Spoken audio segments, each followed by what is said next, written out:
Your sketchbook is the ultimate tool for making real progress in watercolor and growing your skills effectively. In today's video, I will share 5 of my practices which help me to advance in watercolors and supercharge my skills using practice and sketchbook sessions. These are the same strategies I've used to master complex detail elements like creating an entire cityscape or even an urban scene, even vehicles, before scaling up to a large, more intricate compositions. Whether you're just starting out or well along your artist journey, these tips will help you to unlock your creative potential. And let's get started, everyone. I'll be using Saunders Waterford cold press watercolor paper, but you can grab your favorite cold press or art pressed or rough surface watercolor paper, or whatever feels right in your hands. One golden rule: make sure it's 100% cotton. Why? Because only pure cotton paper allows your watercolors to truly shine. What I mean by that is the blending is seamless and showcases full range of colors, and your colors doesn't go dull. I'm also adding a bonus section, and this helps you to, if you don't have a sketchbook, you can also use a watercolor block to create your own sketchbook. So what I usually do is, I usually take a paper from my watercolor block, and you can also see that I have this green leaf, and a lot of people are surprised what is that, and it is really easy to not to get paper cuts. So Boeing used to ship this with all the products. Now they stopped it.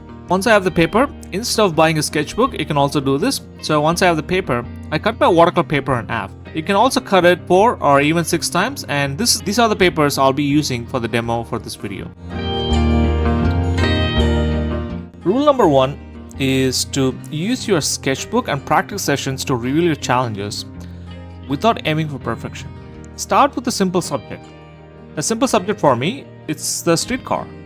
I'm trying different approaches and noticing where I struggle the most. I like, for example, capturing the perspective, painting reflective surfaces, or balancing details. Remember, the blank page is your playground, not your gallery. In this example, for painting a streetcar, so the challenges I had before was with the proportions. I don't know, the side part of the streetcar and the front part of the streetcar. So now I kind of measured it with my pencil, and now I blocked it in such a way that the measurements from the front side and the side plane as well. And I'm also checking how is the top plane and the front part of the window matches the bottom part. So I took some time to look for all those proportions and the challenges I faced before. So now next time when I do it, I was able to tackle it without any issues. Even for the windows, I usually make it really dark. So now I'm doing a lighter wash, and even the white parts of the streetcar, I usually leave it white. So now I'm seeing a little bit of yellow tinge in it, so I'm adding it there. So when I'm doing these exercises, I'm keeping on in my mind that I'm just able to tackle my challenges and not trying to get a perfect painting. So that's the main goal of this painting and this exercise. For me, it's just a streetcar. It could be anything for you. For example, a lot of people like to paint florals, and you can take any of your favorite flower and you can start with it.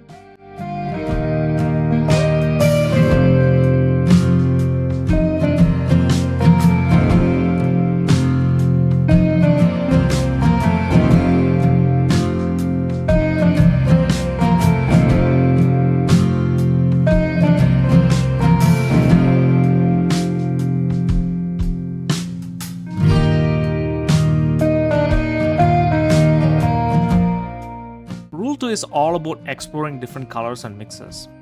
Test your palette before committing to a specific combination.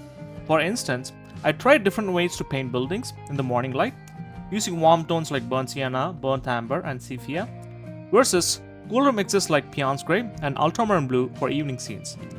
Experimenting helps you to discover unexpected results and develop a better understanding of color interactions. Let's put this in practice. And on the left hand side, that's a reference image I'll be using, and this picture was taken in Toronto in early morning. And the first color I was thinking about is the sky. So I'm thinking about cool tones now. So I'm using cobalt blue, and the mid part, the blue is a little bit pale, and it's a little bit of this cerulean blue. So I'm mixing that cerulean blue. Just by adding that, you can see that we established the sky color. So the next color I'm thinking of is the color of the wall and the warmish wall. So you can see that it is a tinge of warmish tones. I'm using yellow ochre and a little bit of amber, a little bit of white paint in it to get the consistency. And using this reference to paint this painting, I would be able to think about all this color mixing before I establish it. Top of the dome, the color is a little bit of yellowish, warmish tones. I'm kind of establishing the tone as well. Now let's focus on the brick color. And the brick color is, if you closely look at the reference, there's a reddish tone at the top, and there is kind of like a warmish orange tone at the bottom. So you can see that I kind of used a little bit of red and a little bit of yellow ochre to get that warm. Again, just by experimenting these colors, it will be really easy to understand how we can mix colors. So the last color I'm going to mix is for the windows. For the windows, you could see that it kind of like this grayish bluish color. And the first time I mixed it before, I couldn't get it. So now I'm using a little bit of neutral tint and a little bit of cerulean blue in it so I can get the exact color. Now you can see that we kind of created a variety of color mixes just by one reference. So if you do this a couple of times and become intuitive, and it gets really easier as we go. Let's apply rule 1 and rule 2 together in this painting. So the rule 1 is don't aim for perfection, and that's the one thing I'm going to do. And some of the challenges painting are on the negative space, and I'm going over the challenges as well. And the second rule is mixing of colors, and we also did it, and you can see that we also established the color on the right side on top of the paper. Now let's do a painting based on our reference and not thinking about the outcome, and just painting, what we see in our reference.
The third rule is to explore a variety of techniques on the same subjects.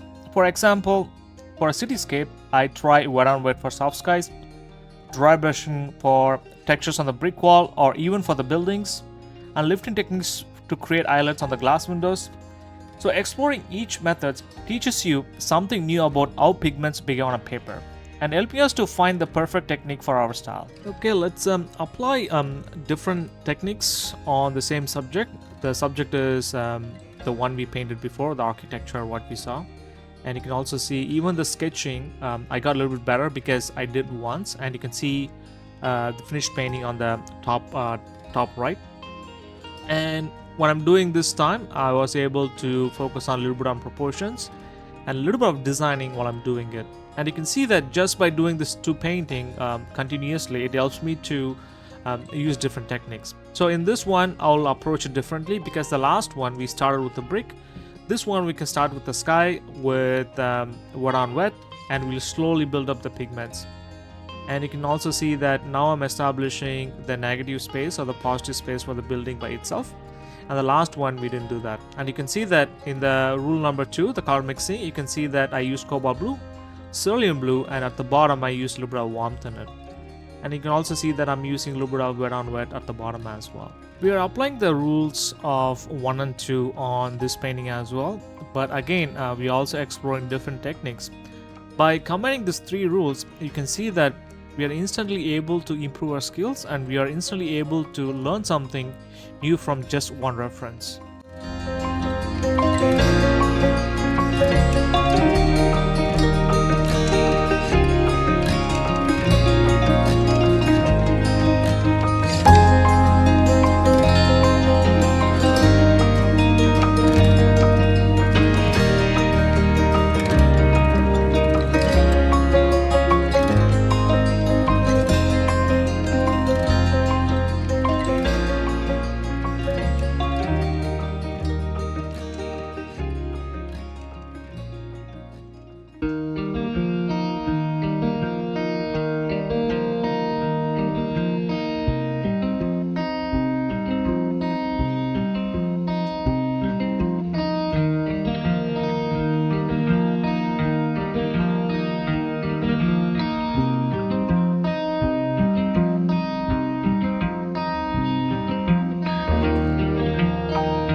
Rule 4 is to draw and paint your subject from different angles.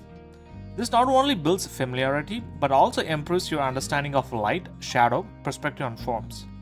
A quick 5 to 10 minute studies of these cars help me grasp their shapes and proportions. Over time, you will develop confidence and speed, enabling you to tackle complex compositions effortlessly. In this example, I'll demonstrate how to paint cars from different angles. For a long time, I struggled with drawing and painting cars. Finding their proportions and perspectives challenging. No matter how many times I tried, the shapes never looked quite right. However, after practicing several exercises, I began to understand the underlying structure of cars, breaking them into simplest shapes as possible, and made the process much more manageable.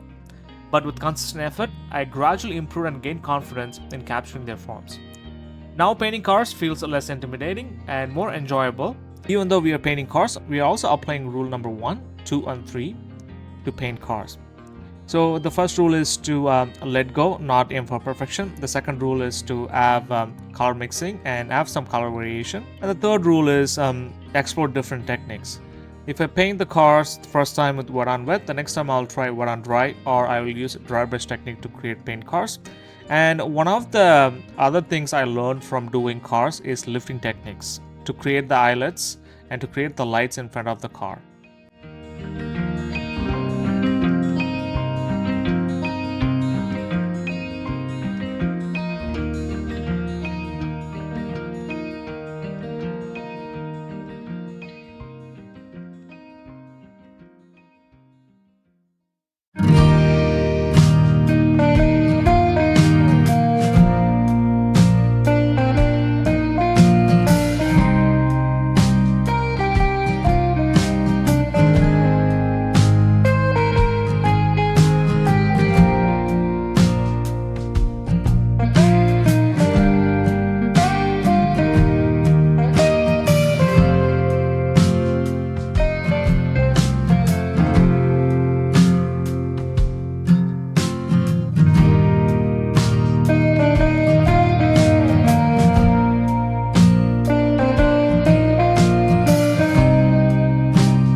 One of the fastest ways to grow as an artist is by studying the work of those you admire. Pay close attention to their brushwork, color choices, and techniques, and try incorporating them into your own practice. Personally, I find great inspiration in master watercolorists and regularly do studies of their work. If you visit my channel, you will find a dedicated playlist for these master studies. I've also created a few tutorials how studying the masters has transformed my artistic journey in watercolor, and please feel free to check them out.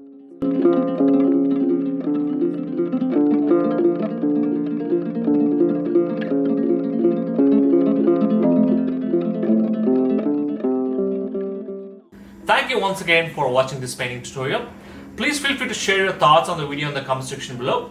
If you have any other watercolor related topics you'd like me to cover, reach out to me at watercolorimpressions@gmail.com or leave a comment down below. Don't forget to give this video a thumbs up and be sure to hit the subscribe button to become a part of our learning community. By subscribing, you'll receive weekly upload notifications and stay updated on our channel and share with your fellow artists, friends and family. And good luck with your painting, folks.